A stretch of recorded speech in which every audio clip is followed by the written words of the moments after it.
welcome back to my channel. If you're new here, my name is The Knockout Set, and this is part 2 to the part 1 that I put in for PCSing.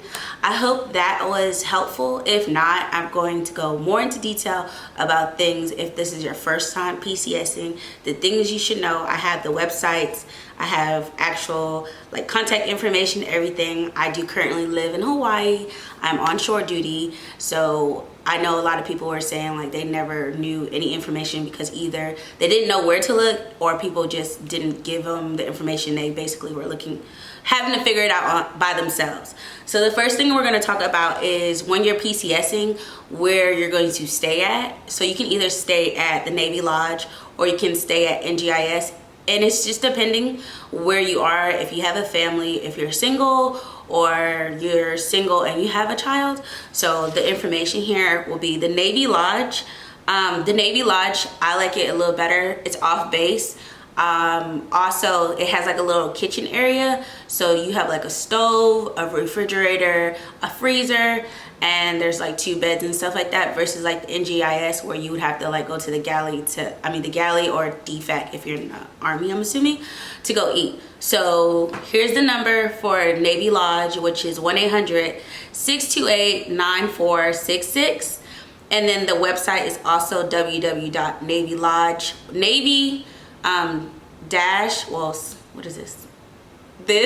and then lodge.com. And then the NGIS is 1877 Navy Bed. And then the website for that is www.dodlodging.net. I'm also going to probably put this down in the bottom of the screen. And then you can basically stay there until like you get your housing needs together. And that will go on your government travel card. So I'm going to double back to that, so don't worry. So that's before you get there, because you want to have a place to stay before you get to wherever you're going. So if you get your orders like immediately, I will call and push it and try to do it in enough time. So when I got my orders, I actually did it like 3 months in advance, because if you try to do it like right before you get there, you're probably not going to get anything, and then you'll have to be out of town and probably be at like a Best Western. And I ended up being in the Best Western because the Navy Lodge and the NGIS in Hawaii is on base, and I didn't have my car yet, so there's no Uber Eats. There's no way for you to like really get off unless your new command is going to have someone chaperone and bring you around.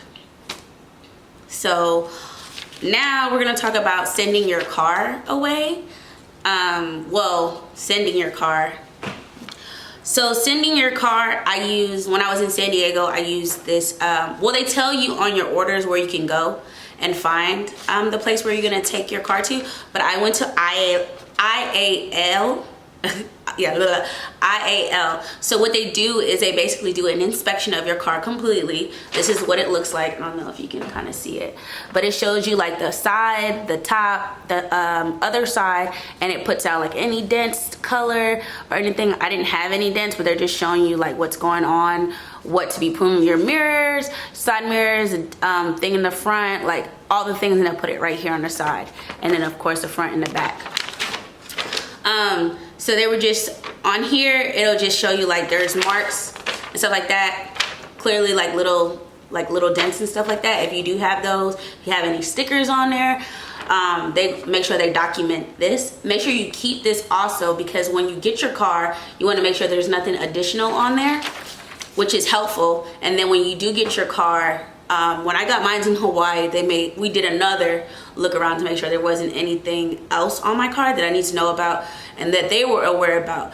And then when you leave here, when you leave this place, you have to make sure that you empty out your car. You cannot have any like blankets, pillows, like anything that didn't originally come with the car. You have to take it out of the car. They will make sure, they will put it in a box and give it to you, because they don't want to have any liability if when they take your car overseas and something happens. Like even I had to take the headrest coverings off my car. Like they were like, no, it's not happening. So if you have anything that's extra, take it out. You have to clean it, and you have to vacuum it, and you can't do it ahead of time. You have to do it literally right before they take your car in, because if you say you took it in the morning time, they were like, no, wash it again. Then when you pick your car up, you'll do another examination of it, and they usually tell you when your car will be there. So because I went from San Diego to Hawaii, it only took my car like, I want to say 2 weeks to get there, but I went to school first, so I was gone for like a month and a half, and then I came to Hawaii. So by the time I came, my car was already there, and I just called them and they were like, hey, your car is here, you can come pick it up. And I was like, okay, cool. So the next thing will be going to housing. I have a number for you also. I'm not sure if this is the housing, but this is the housing that I have that's for Hawaii. So the Hawaii housing number is 808-474-1820. If you can, and then if that line is busy, the last 4 of it will be 1821. And they give you this cute little thing. So the documents that you need to bring with you for your briefing. Also, you need to do this within the first 3 days of getting on the island, because you have to make an appointment. If you don't, you can get in trouble, and that's a whole nother thing in itself. So the things that you need for when you come to your appointment is your PCS orders, your page 2 REDS, ERB, orb, surf, or DVB. I don't know what that means, but I know page 2. So I'm assuming this is for different military. Then a copy of your LES within the last 30 to 45 days, detaching endorsement and reporting endorsement. So when it says that is, of course, when you left your ship or wherever your last command was, and then your new command. And then they have a TLA chart that they give you. I don't know if you can see that. Can y'all see that? Try to adjust that for y'all. Yeah, there we go. So this is the TLA chart, and it tells you basically how many meals you can use, and then the lodging rate, and then the max rate that you can have. So like I said, I was at the Best Western. I mean, they want you to do the Navy Lodge because it's easier, but I did the Best Western because it was on there, and then they give you special pricing for housing. It's just a little bit more comfortable, and just because Best Western is like right there. So the airport is like 2 exits down, and then Best Western is right there. So even if you don't have someone to come pick you up, which you should, it's easier to make your way. And they're very military friendly, like whole families. They have international breakfast, so that's free. And then they also have like this little mom and pop shop of coffee. But yeah, so it says the percentage of the meals and lodging, and this right here is just according to, so it says on here, member and spouse with 1 child under 12 years, member and spouse with 1 child over 12 years. And then it says 1 child under 12 years and 1 over 12, and then it just keeps going down, and it tells you how much. So the good thing about this is that you will never have to worry about how much you're allowed to go over, and you get to use your government travel card with this paper. But they give you this at the housing office. So when you go to the housing office, they give you this paper. Let me see, can you see that? There we go, record of housing search. So there's 10 there's 10 on here. So every 2 weeks, every 2 weeks you have to come up with places that you have looked at for housing, you know what I mean? But you also can either, depending on the type of family that you have, or if you're single, you can go live in off-base housing, which they will show you there too. But I chose not to because I just felt like I don't have a dog or anything like that, or I'm not living with family members, so it's just kind of pointless. And I live downtown. As y'all can see, I have a nice view, right? So on here it says you have to have 10 of them, and then it says the dates, and then it says the address number of where the apartment was, the zip code, the phone number, and then the rent amount, because depending on your pay grade, how long you've been in service, will determine how much BAH you will receive. And then the reason why you felt like this was unsuitable for you. So every 2 weeks up until like when you get out of the oh my goodness, the hotel, but you only have up to, I think it's, the least amount is 30 days, but I think the max is 90. Don't quote me on that, I can't remember, but I just took the 30 days and then that was enough for me. Then they give you the rental website options. They'll give you this, so you don't have to worry about it. I'm trying to get it to, there we go. But there's a bunch of them on there. I will leave this in, well, I will leave some of the websites in here, but my favorite that I like to use, which was easier for me, was apartments.com. So with that, you can, so this is what it looks like. Let's see. Come on. Okay. So with apartments.com, you can really filter it how you want to. You can put how much your BAH is or how much you're willing to pay. Then you can also put how many beds you want in there, how many bathrooms do you want in there, do you want hardwood floors, do you want AC? AC is not a privilege here. It's weird. So it's not weird like, oh my God, it's weird. But it's like in Hawaii, a lot of the places don't come with the AC units built in. They have the AC units that are outside the window, those units. And I feel like that pushes out more because that's more expensive because of the fact that it's pulling air and it's not in there. Where I stay at, all the utilities are already within one, so it's like you pay your rent and then they also have utilities within, so it's like a little separate, but it's still here all at the apartment. So I pay for my water, AC, and then they have trash and stuff like that here. But yeah, this one is the best one. It has, like I said before, it says what are you looking for, if you have any pets, when the move-in date is, specialty housing, so if you have a disabled partner, a parent, child.